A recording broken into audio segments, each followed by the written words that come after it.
This is Intrinsic Motivation from a Homie's Perspective. I am Hamza. I'm David. And today we have Walter Porter with Mastery Neuroscience Training. His website is mntcertified.com. Mastery Neuroscience Training, a revolutionary breakthrough in neuroscience. So welcome to the call, Walter. Thank you. Thank you for having me, gentlemen. Now, before we get started, I have to give two shout-outs. One, the first shout-out is today for people that don't know and those that are listening to the podcast. It is National Ice Cream Day, so I'm really excited about that for all of the lovers and people that have problems with that, lactose issues, but still are going to have their scoop of ice cream for National Ice Cream Day. Congratulations for that. And I'd like to give a shout-out to all my fellow cancers. It's my birthday this week, and most cancers celebrate for the month, so I wanted to give a shout-out for all of the cancers out there. National Ice Cream, is it a week or day? Is that what you said? No, National Ice Cream Day. Day, okay. Yeah. So anyway, without further ado, I was really interested and really happy about our talk today because with Walter, I have to tell you, David, it was really funny. I go to this event that they had at Phoenix and Dragon on Thursday, and they were talking about fourth density training. And Walter, when we get more into the podcast, Walter will tell you about it. But it was interesting. I walked up to him and I introduced myself. And he's like, whoa, hey, whoa, a black guy here. You're interested in this stuff too? And it was just kind of bittersweet because, I mean, that was our reasoning for the podcast because in our subject matter, there's not a lot of people that look like us or there's not a lot of people that are vocal about it. So I was happy to run into a quote-unquote fellow homie that is interested in the same type of things that we are. Well, thank you. It's it was very refreshing seeing you there, Mr. Davis, because I've been doing this for since I've been here in Atlanta. I've only been here 3.5 years, so I've been doing this in the holistic area for 3 years. So for like the longest time, I was like the only brother, like. Nobody else. When I would do with my mentor, Wanda McCallum, you met her. She's been like my best friend, my mentor through a lot of stuff. And she was the one that actually introduced me to what I'm doing. And what I did was I learned it and I took it to another level. But to see more people of color like ourselves into it is refreshing. Although it's a lot of us that are in it, we're just not vocal about it because of our conditioning, our programming. Everything is, and I say this respectfully, centered around religion, right? Get up, go to church, it's structured. I get it. And when it comes to anything dealing with spirituality, we're conditioned in terms of our community into being spiritual in just one way, the Bible. There are so many other different positive avenues that we could use, and a lot of us do. We just don't speak on it because it's taboo, so to speak. That may sound kind of weird. That may sound kind of crazy. So trust me, I get it. I'm just to the point now in my life where I just don't care what people think. Right. Yeah. Well, let's back up a little bit because I'm originally from New Jersey and David's from California. And in our previous podcast, we were speaking with Mary Bell, who's in Boulder, Colorado, and we were talking about different pockets in the United States where there is an acceptance to this type of talk, if you will. And so I know a little bit about you. I know you're from Alabama, correct? Yes, sir, I am. So if you could go over a little bit about your background, and then it sounds like 3 years ago was your what we call introduction to this type of information. But it was before that. When I was living in Alabama, like 2012, I started getting more into things of in terms of getting away from religion. So a friend of mine told me about this movie called The Secret, and that was like my introduction to the holistic world. And I was on board with that before I even moved to Atlanta. I would say a year prior to it. And when I got here to Atlanta, it's funny. I got to Atlanta, I had this specific plan. And, you know, my grandmother always tell me before she passed, she was like, if you want to make God laugh, tell him your plan. That's right. Right? Exactly. So I did that, and he thought it was just a great joke, and nothing went the way I planned it at all. So Atlanta's been a very colorful experience, so to speak. But my background is that I have an engineering degree. And so in terms of what I do for a living, I have an engineering degree, and what I did was I learned this treatment called higher brain living. And I learned about it on my birthday in 2013 when I got up here. I was staying with a relative. And I was dealing with my own challenges. I was dealing with anxiety, depression. I was on Zoloft, Lexapro, Prozac. I was dealing with alcoholism, all this at the same time. So everything was, my life was running amok, so to speak. So I learned about the higher brain living, but it was funny how I learned about it. I went out on my birthday, November 13th of 2013, and I meant to go to a marketing meetup, but I went to this law of attraction meetup because the marketing, I got my times mixed up. So I was already in Dunwoody, and I was coming from North Cross, and I was like, well, I might as well just stay here and just check it out. And it caught my attention. That's when I heard about higher brain living. Went and took a treatment that Saturday, and everything changed for me that following week. My cravings for alcohol went away. My body no longer had a dependency for the medication. I kept throwing it up. And I was like, well, there may be something here. So I signed up for the program, and at the time, it was 24 treatments. So I took them. I mean, it was 22 treatments. I took them. It was 6 months. Fast forward, I made great changes. I was suffering from IBS, irritable bowel syndrome. All of that went away. Well, when I learned how to do it, I wanted to get a faster track to it. So in 2015, I took a level 1 NSA class. Then I went back and did more research with my engineering degree. Then I took a acupressure class along with the level 1 NSA, and that's when I came up with my own treatment, MNT, Mastery Neuroscience Training. But it hasn't always been a cakewalk. So that's some of the background. It's a lot more, though. Oh, absolutely. Before I got into my own business, I worked with an architecture engineering firm. So what type of applications did you work with in engineering? My engineering was in electronics. So I had graduated from, yes, sir, ITT in 1998. And so I always worked in the field, but I was always a seeker. Like, I always questioned stuff. So the reason I had to really start my own practice was because I couldn't keep a job because of my mouth. I didn't like the idea of people being over me, and I would always question. So I think I get that from my mother. So when I started my own business, I didn't know anything about business, being honest. You know, I didn't know how to run a business or any of that. But the first year, I'm trying to get my business off, and I went homeless. So I was homeless pretty much all of last year, trying to get my business going, and it was just a challenge. But it was funny, the way I got to NFL and working with these professional athletes was not by it was divine intervention, I guess. I really wanted to get the NBA because I'm a huge NBA fan, right?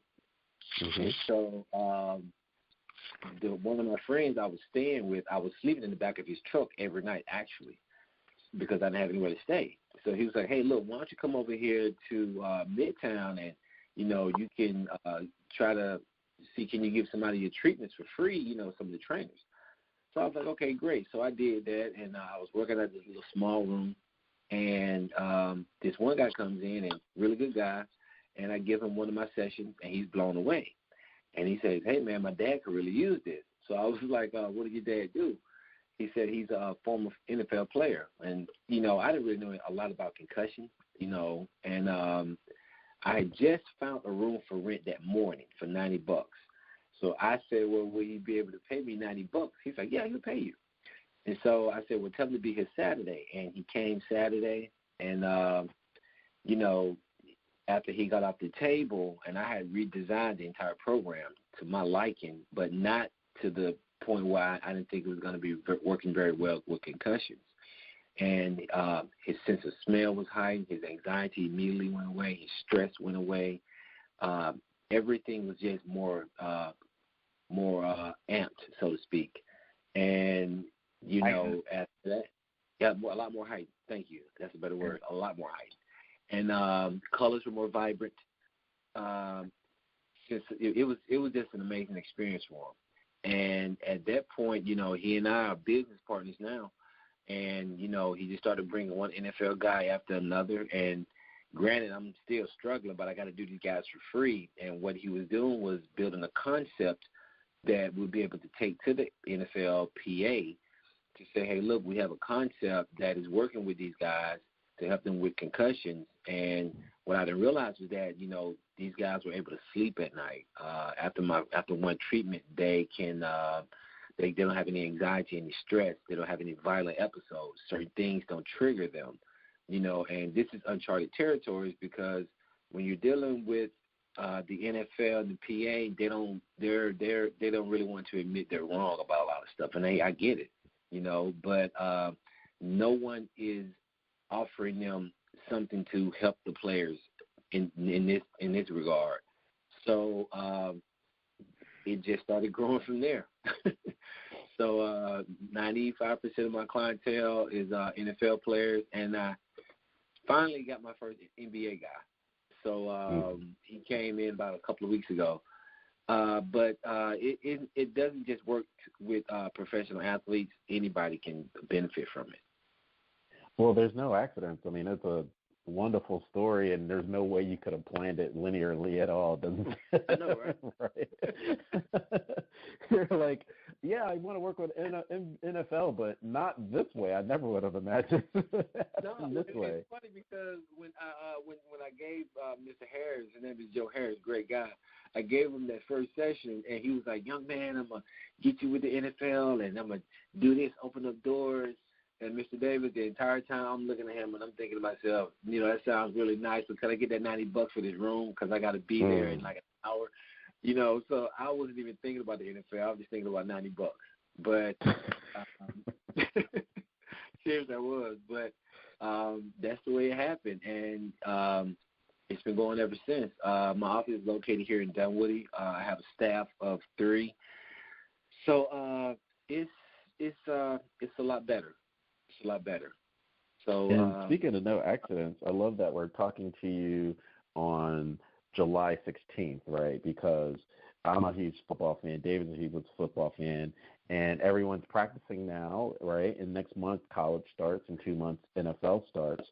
And you have people that, like me, I mean, I played until college. And so you start really young until whenever, how far as you can go, and you have in all these years of banging your head. They don't even call it tackling anymore. It's a collision sport. So the unfortunate thing is you have these people committing suicides or what have you because they want that noise to silence in their head. Well, of course. Well, it's what have you ever seen the movie Concussions? Either one of you gentlemen, have you ever seen it?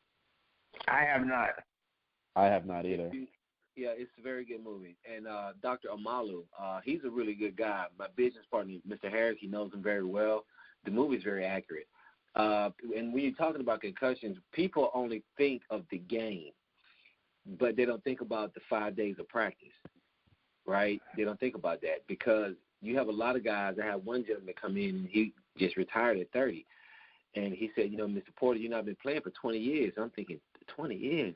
He's like, yeah, I've been playing since I was 10. And I was like, wow, that is 20 years. You don't think about that, right? Mm-hmm. You only think about the end result, what you see as a grown man. You don't think about when they're a kid. And the thing with these players is that they finally have a tool where they can come and decompress. Because when you're dealing with the brain, you're dealing with a lot of different areas of the brain, the physiology of the brain, the limbic system, the prefrontal cortex, right?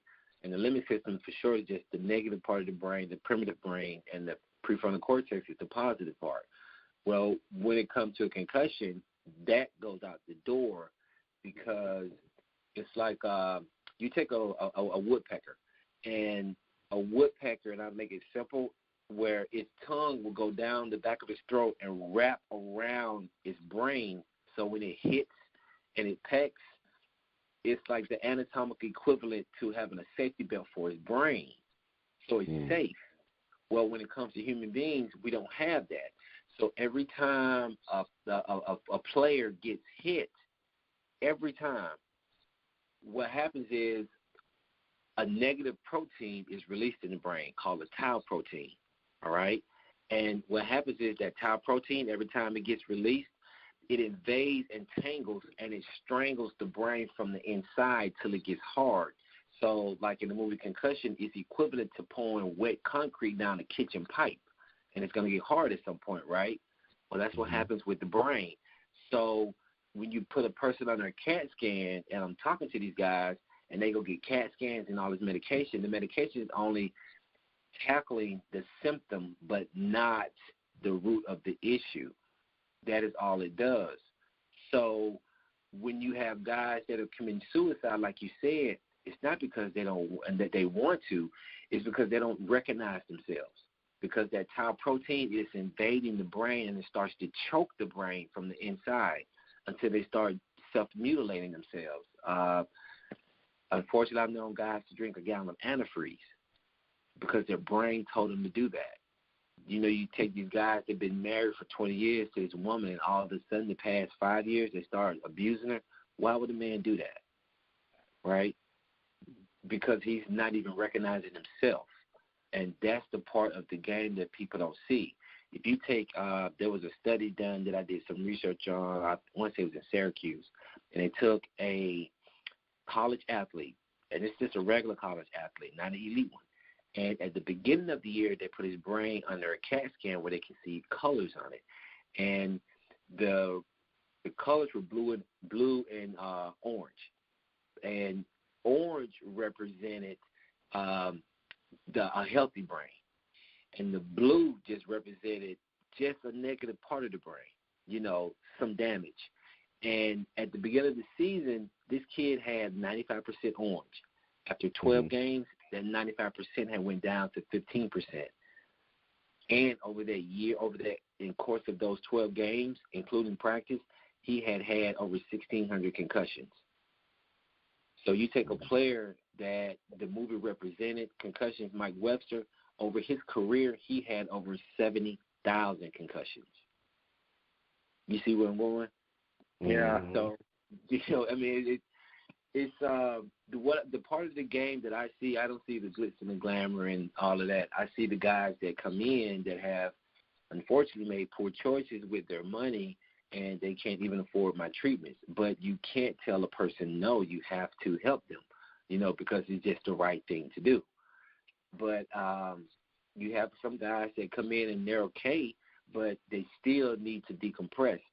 So their idea of decompressing when the game is over is going on vacation, spending unnecessary money, doing things that are completely unhealthy, even in their marriage. That's their form of decompressing. But you have to look at what's causing it, and what's causing it, all those hits to the head, because human beings, there's not a single part of our anatomy that has a shock absorber on it at all. Other animals do. We don't. So you can build muscle and get all that. I get it. But at some point, the body will break down because it's not designed to do that. And football is a collision sport. It's equivalent to being in a small car accident, if that makes any sense. No, it makes total sense. Well, let me ask you this question. So you mentioned, like Mike Webster, you know, he had thousands over his career of concussions.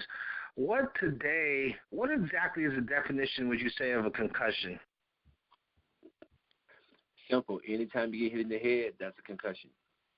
Anytime you get hit in the head.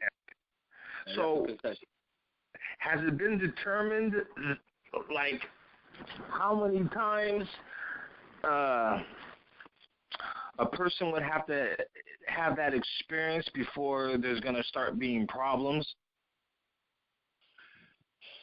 If you get hit in the head, that is a concussion, period, because the brain is so powerful and the brain is so delicate. It's not designed to be hit. It's because your skull is only protected by a very thin layer. So you take an average person that gets hit in the head, or they fall off a building or something, their impact would be 60 G's. And 60 G's is gravity, and that's the force of gravity, right? So the force of gravity is 9.8 force being pulled down. That's the force of gravity. Well, if a person gets hit, that's on the average 50, 60 G's. That's a lot, because I had one client, she came in, and she's a very nice lady, and she fell off a building, and I think it was like 40 feet. She mentioned something. It was pretty high. And she had been dealing with this concussion for years, and it was just one concussion. But when she came in and got my treatment, what I can do now is measure your level of stress and coherence. And stress would be equal to concussion. Well, I'm putting that out there because it's showing you the normal of a person, an average person. Mm-hmm. If you take an NFL player, their force of G is 100. You see the difference? 50 or 60 versus 100. And that's every practice, every game. Even if it's a play that doesn't count, it's still a hit. Does that make sense, gentlemen? Yeah, that makes sense. And I guess the reason I asked the question is because, I played football in high school, and that was the extent of it. I didn't play after that. And that word, that word was around, but we really, and this was early 80s. So I can remember, now that I look back, there was probably times where I probably did have a concussion, and back then, though, if you, got a hard hit or something, you got your bell rung, maybe saw a few stars or whatever, at the most you might come out for a play or two till your head kind of cleared, and then you just go right back into the game. You didn't even think twice about it. And so I was just, when I asked that question, it was just more of wondering, well, how many, you said just any kind of, blow to the head can give you a concussion, but I imagine, let's say you have that woman who fell, and she had a lot of problems after that, but I feel, for the most part, I feel fine. So I was just wondering, is there a certain amount you have to have before you start having problems? Or I guess it could just be one time, right? Like this lady? It could. Well, one thing I learned when I do Mr. Davis is that no two people are alike. Yeah. Every person is different. You may have a person that may get a concussion. You know what? They're going to be okay. They may be hurting for a while. They may be okay. Yeah. That's the beauty of the brain, because no two people's brains are alike. My brain may be able to take a little bit more than yours. Now, that's not saying that the severity is different, but still, my brain may be able to take a little bit more than yours, but it's still a concussion. Yeah. The difference is your symptoms may linger on a lot longer than mine, but it's still a hit to the head. It's still a hit to the head, yeah. Go ahead. No, go ahead. Please do. I was going to say, I'm a firm believer that, I've always been, a fan of boxing. Now I'm more into the MMA, but I'm a firm believer that one of the reasons George Foreman doesn't appear to have his problems like Ali had, or some of these other, fighters where they can hardly talk and they're slurring, is because George Foreman didn't take a lot of blows to the head in his boxing career. He was dishing it out, and then he retired all of a sudden, and for a good 10, 12 years or whatever it was.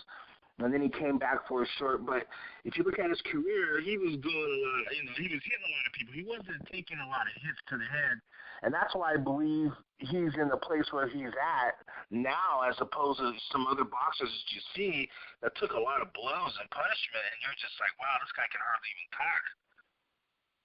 I agree with that, but I would like to piggyback on that also, is that you don't see what he doesn't reveal that he's doing. True. Yeah, that's why I said he appears. He appears to, there's probably stuff that, he doesn't really, talk about. I know a lot of guys, I give you a perfect example, and in football terms. So you just had a concussion, right? You just got hit. Okay. So you come out the game, and I'm your teammate. And what you're going to do is say, now when you just got hit, the doctor's going to come over. And you know he's going to come over, right? Give me a test.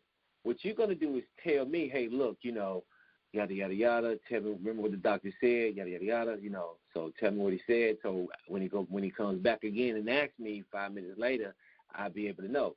So you just remember what the doc said. The doc says he leaves. He said, okay, look, I'll be back in a few minutes. Great. Now what happens is I remember what the doctor said. When he comes back, okay, look, this is what he said. Remember what he said. Boom. You just repeat what he said earlier. You're back in the game. Yeah. There's ways around it. Yeah, I think what you're getting at, I think for the bigger picture is two things. One is education, and the other is education in regard to finances, right? Because from an educational standpoint, I could say, like David mentioned, the early 80s, and I remember 10 years, or what was it, like 12 to 13 years ago, I tore my Achilles. If I had torn it in the 90s, I'd walk with a permanent limp, like a pimp, right? But today, the technology is so much better, I have my regular gait. And then from a financial standpoint, you hear this from a lot of athletes that they may get that assessment from their doctor after they get hit, but they're so tied to that financial payoff because they don't have anything else. They don't have that backup, right? Like if I'm not on the field, then my family suffers and my friends of family. I'm handling all these people, so I will take the risk to continue playing just so that I can have that financial payout. Yeah, I agree, and that's I agree with everything he just said. When I'm talking to a lot of these guys, I tell them, you have to take care of you first. I understand. I really do understand that's your mom's. I get it. That's your father. I get that. But you're the one on the field taking the hits. You're the one in practice. You're the one that's eating right. You're the one that's having to sacrifice your body, not them. I get it. They had to sacrifice a lot of stuff for you. I am not knocking that because people had to help you to get to a certain point, but you're the one on that field. You're the one that's putting your body at risk. You're the one that can't sleep at night. You're the one that having anxiety. You're the one that having panic attacks. You're the one taking those Vicodin and those shots. Nobody else. So when it comes to that payday, you got to take care of you first.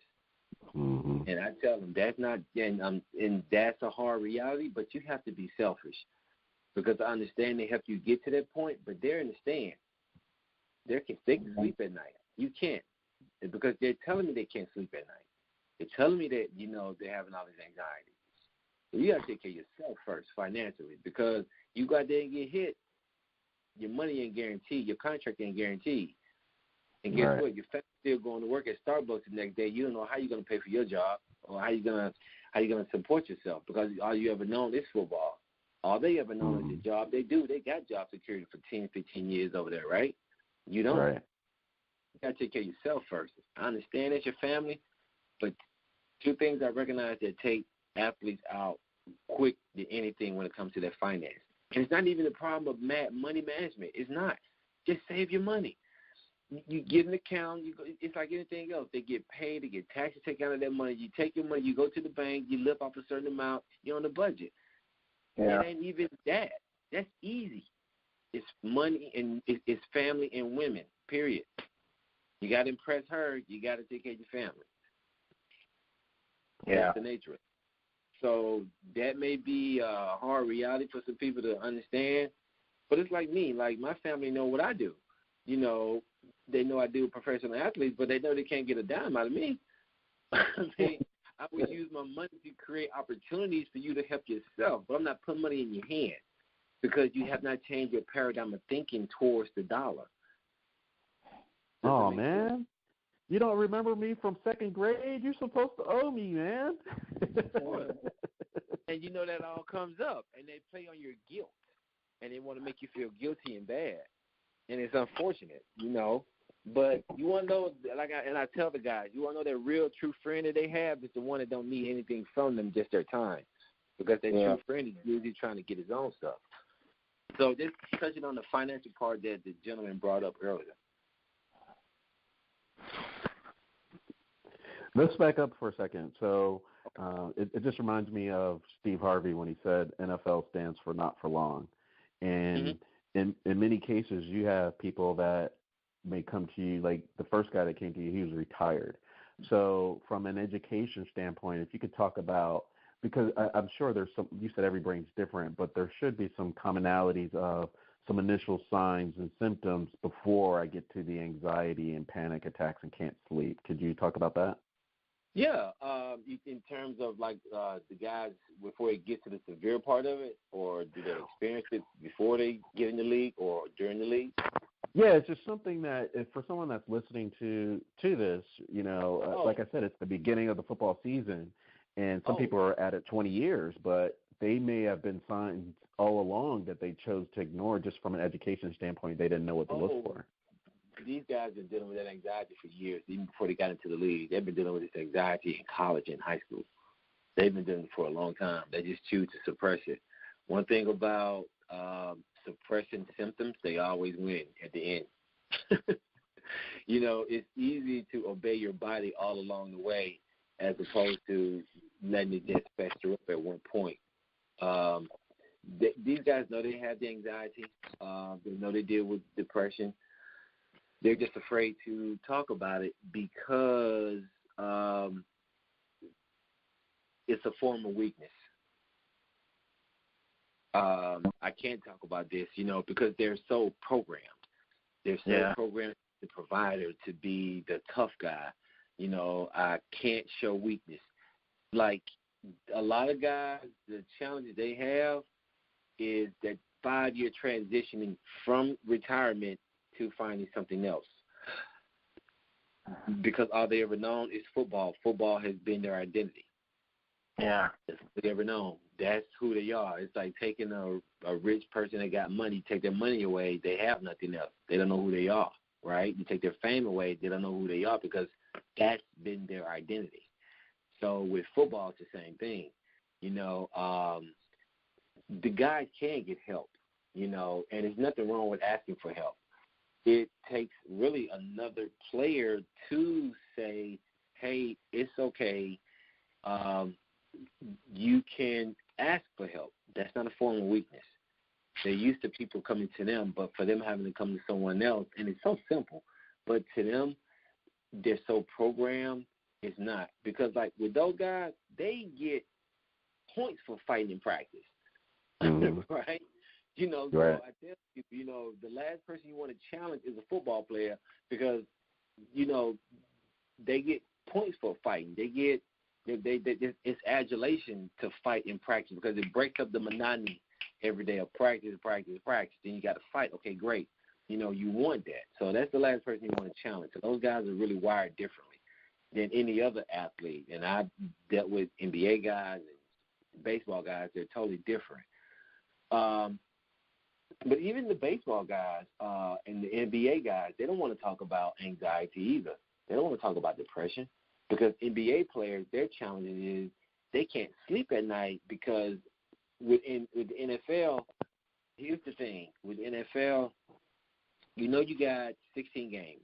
So you know you got to be if you're in Atlanta, you know you got to be in New York all right, or say in California and the time zone is different, right? Well, you can fly out there Tuesday and start to adjust to the sleep all day week because you only got one game.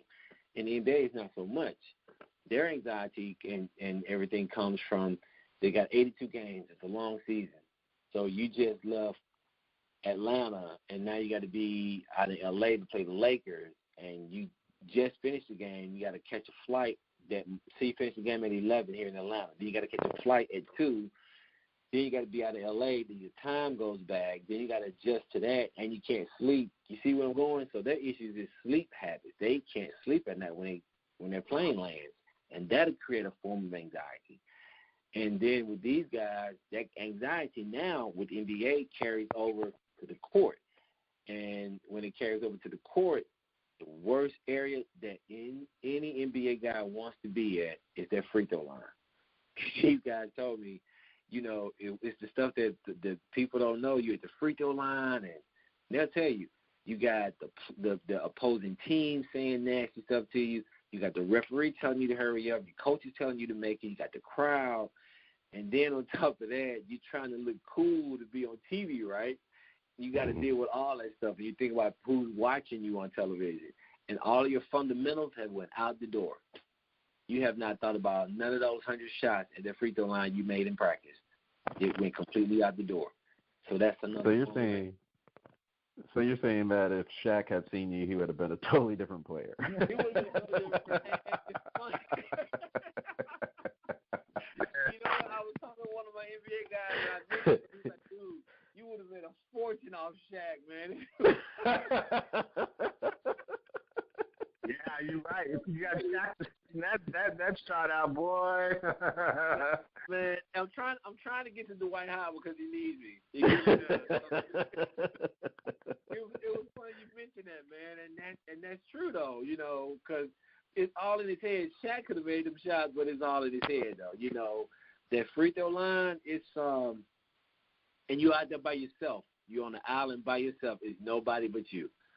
So man, it can be it creates a huge form of anxiety for these players. A lot of anxiety, not depression, but anxiety. The depression comes later. Go ahead. Let me ask you if let's say I'm Shaq or Dwight Howard or anyone, just fill in the blank. And, I've kind of suppressed this for some time, but, you've kept hitting me over the head, no pun intended or pun intended, and you're just like, okay, I need to see you. So now I finally, swallow my pride and I book an appointment. What does that entail when I come to see you? Perfect. All right, so the way this whole treatment works is that, so you come to see me, right? So what we'll do is we're going to sit down, and I'm just going to ask you a few questions. What are your challenges? Just tell me what you're thinking, because I have to be able to, I'm trained to look at human behavior. So I'm always, and one thing about behavior, it doesn't lie. Your behavior does not lie. Whatever you've been doing is going to show up. So you can say, I'm going to do this. I hear you, but your body is saying otherwise. So I'm just going to ask you a few questions, and there's certain things that I'm looking for, certain mannerisms and stuff. See if you're lying or not. Because one muscle group you cannot control in your face is the muscle right by your eyes. You can't control that muscle group. That tells the truth, or that tells everything.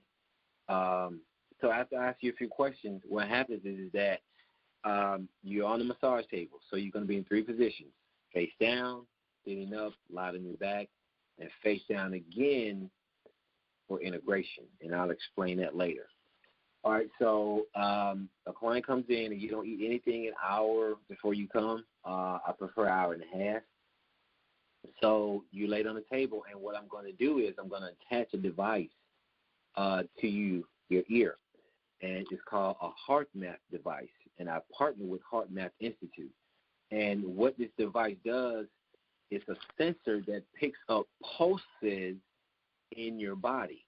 So you have a pulse in your body, in your heart, and in your brain, not your mind. No one's ever seen the mind, but everyone's seen the brain. So once it picks up these pulses, what happens is that there's an app that I pull up on my phone, and it's all Bluetooth through my iPhone. And there's going to be certain pressure points, vectors or meridians, that I'm going to make contacts on. And as I make these contacts, what happens is that stress is stored along the spine. So as that stress gets released through the body, and here's how I can tell that it gets released. I make these pressure points on your lower back and in the back of your head, a total of 10 contacts, all right? Now, as I make these contacts, what I'm doing is that I'm looking for a breath and I'm listening for a breath, all right? When I say I'm looking, there's going to be an expansion in your back, your lower back. It may be amplified, it may be very subtle, but I'll see it. Once I see that, what's happening now is that I'm going to listen for what's called a salutogenic breath. And you're going to just take a deep breath for no reason. And ask yourself, why would you do that? You didn't just finish running the marathon. You just lying on a massage table, right? So as that breath kicks in, what I'm doing is on the HeartMath app on my phone, it's going to start reading your pulses. And it's going to show red, blue, or green. Red represents stress. Green represents coherence. Coherence is just another word for focus, calm, confident, you're in the zone, everything that's positive, all right? The blue is just the balance of the two, all right? Everyone that comes in is always going to, if you never had one of my treatments, you're always going to be at red, high. That's common because you just left a very stressful environment, okay? Now, as those contacts are being made, that breath kicks in. Now what's going to happen is blood flow, oxygen, and metabolism that's stored in the spine is going to go past your limbic system, which is the back part of your head, which is your negative brain. This is the brain, area of the brain where you have anxiety, stress, worry, fear, fight or flight. It's where you're in a very protective posture. If you want to see the perfect example of fight or flight, go to Starbucks in the morning at 7 o'clock and you'll see everybody in it until they get that coffee and that caffeine hits them, and now they're relaxed because caffeine has the exact same effect as cocaine. Only difference, one is legal, one isn't. Once the caffeine wears off, they have to have another cup because it's addictive. So once that blood flow, metabolism, and oxygen starts to move, I start to see that breath and hear that breath. It goes to the prefrontal cortex, all right, which is the higher brain. And at that point, I'm starting to see a movement in the body. It may be very subtle. And at that point, at the middle of your back, I'm going to have you to breathe in this area in through your nose and out through your mouth. And as you start to breathe, at that point, I'm going to start getting a more accurate reading on the HeartMath app. And I do that entire process from the beginning. Then you're going to sit up. There are going to be other meridian points on your lower back and on the top of your back that I'm going to make contacts on. You're going to breathe in that area. You're going to lay on your back. At that point, that's the third position. And I'm going to make different contacts. And then I'm going to come back and I'm going to say, okay, lay face down. And at that point, that's called integration. Because after I made all of those contacts and you had all of that movement, now what happens is it's starting to integrate in your entire body. Not just your brain, but your entire body. So I give you a reading before, the middle, and at the end. And when you get off the table, I show you exactly where your stress level is and your coherence. And with NFL players, all of that blood flow, metabolism, and oxygen that goes up your spine to your brain, it not only goes to the prefrontal cortex, but other areas of the brain that are damaged. Because think about it. Your brain is like fire. And oxygen, the more oxygen it gets, the bigger the flame gets, right? Mm-hmm. Very simple. So that's an entire treatment. The entire treatment would take without assertion, it would take a total of 35 minutes. That's the very first treatment. And the way it works is that I offer 2 introductory treatments. So you come in, you get the first treatment on Monday, and I will have to have you in no later than Wednesday. Because from a scientific perspective, when they have the first treatment, you have what's called a sweet spot. You have a 72-hour window before the brain goes back to the way it was. So all of that energy and that blood flow, metabolism, and oxygen goes back to the spine and back down to the limbic system. Then you're back in that fight or flight. Does that make sense? Yeah. It makes total sense. Okay.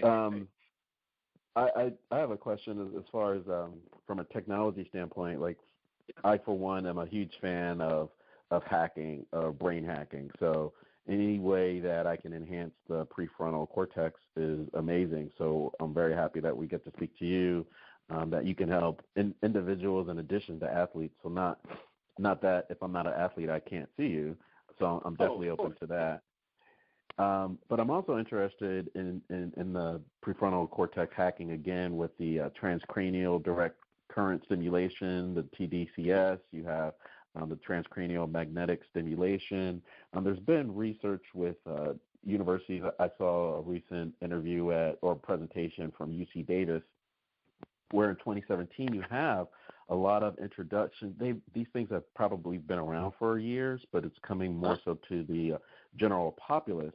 But some of the pushback has been the FDA regulations, and there's just not enough information about it to get it out to the general public. So have you gotten any pushback from Higher Brain Living and offering that to clients? No, because what I did was I knew that if I changed the technique up and I used Higher Brain Living, I could, of course, get sued, and because I'm using their technique. That's why I took a level 1 NSA class, and I learned from a doctor here in Atlanta, and I got certified under him. And I took a class in New York, acupressure class from one of my colleagues, and I took his class and I added it to my practice. And that's when I also added my engineering degree to my practice, because I learned what I learned from engineering and how the body is engineering and compared the two. So with Higher Brain Living, you just have Higher Brain Living. With my treatments, you have Higher Brain Living and 3 other modalities on top of that, 2 other modalities and a degree on top of that. So my treatment is totally different. Higher Brain Living is once a week, 22 sessions. Mine is 24 sessions twice a week. So as opposed to coming 6 months, it's a faster track in 3 months. And no, I love that. Love it. Yeah, it's positive, it's zero painless, and it's permanent, and I guarantee it. Let me ask you this real quick. Is there any, when you're working with clients, is there any nutritional aspect to all this? In terms of, do I give them nutrition, or? I mean, as far as the treatment, do you recommend, do they have to change any of eating or anything that you recommend that's going to help all this, for their brain or anything like that? Just curious. Well, that's a great question. And when it comes to me, there's no stupid questions. I have heard it all. That's a great question. And I tell you what happens. So during a session, your body will detox, and it will happen in different forms. A client could start fidgeting, start getting chills, start itching, start getting watery eyes, nose started running. Some clients have even cried. Well, what's happening is when you turn the prefrontal cortex on, if you smoked, delete. If you had a craving for sugar, delete. If you drink alcohol, delete. If you like anything that if your prefrontal cortex feels that is negative, it deletes it. That comes from a nutritional standpoint, because a lot of sugar, well, it depends on which sugar it is, cannot be good for you. So a lot of times what I learned with clients, if they're trying to change their diet, they just do. If a client smoked, it's easy. Yeah. You're trying to quit smoking. It's like what I tell clients, they will come and, what a lot of my clients do is that they come and get their treatments before they go work out. that really helps them. Or if the guys have they have training camp or something, they'll come and get 2 treatments before training camp because their body is more in the ebb and flow. It's more relaxed. It's more loose. Their workouts are a lot easier. Their breath is a lot longer. It just helps them out in a lot of different ways. They're more relaxed. So I hope I answered your question with the nutritional standpoint. But it also helps in those areas where they just completely quit a lot of stuff they were doing. I'll tell you a funny story, though. I had this one guy call me, and he came in, and he got a treatment. And he was going on his yacht that weekend. So he came and got a treatment that Friday. And he calls me Sunday, and he says, he was really upset. He says, Walter, I can't believe you. And I'm like, okay, can't believe me what? And he's like, I'm down here on my yacht in Florida, and I just went and bought these $2,000 Cuban cigars, and I can't smoke it. My body won't let me. I hate them now. What are you going to do about it? And I'm like, wow. So you didn't read the fine print when I said this is all positive and smoking is negative, right? So it was kind of a funny story. People want to point the blame back on you, but he eventually understood that it wasn't for him. It was just that, that's part of it. You want to do something, but your prefrontal cortex or when you started to make change, when you detox, it's not allowing you to. And when I went back and did the research on him, after that first session, he got a lot of chills and he was sweating during the session. And what was happening, his body was detoxing the smoking habits. Does that make sense? Yeah. Yep. Total sense. Yeah. So that was, but he came in with a goal sheet, and his goal sheet was to make more money, of course, and to be closer to his family. Well, it didn't work out the way he wanted it to, but it did. In terms of when he stopped smoking, he was able to spend more time with his kids because his kids didn't come around. He was always smoking. So that time that he had away from them while he would be in the man cave smoking or whatever, the kids didn't want to be around, nor did his wife. When he stopped smoking, he was able to spend more time with his kids. It was very small, but it was very huge. His clothes didn't smell like smoke anymore. He became more attractive to his wife again. Yeah. And in turn, when his home life got happier, his finances increased. So it kind of had like a ripple effect. Exactly. That one thing, that's the way it works. So it's kind of like, I guess in a sense, you want to tell your prefrontal cortex your plans, it'll laugh at you, right? Like tell God your plans, he'll laugh at you. Yeah. Now you mentioned real quick. You mentioned that you're an NBA fan. Who's your team? Just want to know. My team left with Jordan. What'd you say? Is what? My team left with Jordan. I really have. Yeah. Which Jordan? Michael Jordan. I know which Jordan, Chicago or Washington. Chicago. Yeah. Okay. Yeah, Chicago. I don't count the Wizards. That wasn't. Yeah, Jordan. I don't count that either. Yeah. That wasn't Jordan. That was a clone, man. That wasn't Jordan, man. Even though the guy did really good at 40, he did great at 40, but I don't really count that guy. The last vision I see Jordan is where he made the shot on Byron Russell. That's Jordan. Yeah. Right. I agree. Same here. I have a last question because we're coming up on the hour. And this is from my business is digital marketing. So I have a digital marketing kind of just from what I've seen in my business that I wanted to share with you. So on your site, we work with people in the medical arena. So if they do or medical or alternative medicine. So we work with clients that do hypnosis, hypnotherapy, liposuction, bariatric surgery, and these type of things.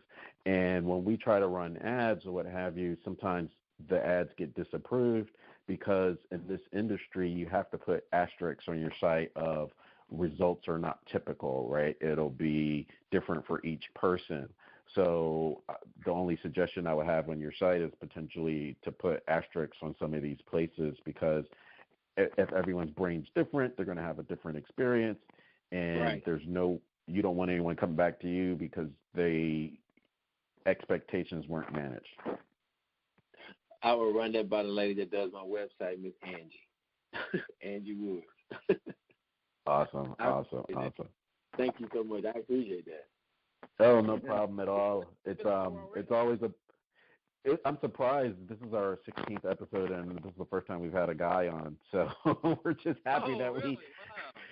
Yeah, because in this space, again, like you said at the beginning of the podcast, is that, there are people that look like us, and there's more people of color, but they're just not as vocal about it. So the fact that there's no accidents. I met you at this fourth density workshop, and we probably need to have you back on just to talk about the difference between fourth density versus fourth dimension and some of those other in your other modalities that you use in your practice. But at least that's more information to have you back at another juncture. Yeah, of course. I would love to. Just whenever you guys want, I'll be glad to. My office, you can give me a call with me and my staff, 205-499-0445, or you can visit us at mntcertified.com. And, my address to my practice is 7 Dunwoody Park, Suite 122, Dunwoody, Georgia, 30338. So, give me a call. And the numbers, everything's on my website, all my information. And I'll be glad to answer any questions. We can set up a consultation. So it's not just for players. I help everybody, from the people in sales. I've seen people's sales have increased, about 40%, 50%, because they don't have that stress, so they're able to make more sound judgments. I have people that work with on Wall Street that are traders, from just the everyday mom that deals with stress with the kids. And like I said, it's not just me. I have a staff that pretty much, comes in and does the majority of the work. But when you're the boss, you have to be there every day to manage it. But, I would love to be back on your show, and just go to our website and check it out. Awesome. It was a pleasure, again, with Walter Porter with Mastery Neuroscience Training, a revolutionary breakthrough in neuroscience. Thanks again, Walter. And signing off, this is Hamza. And this is David.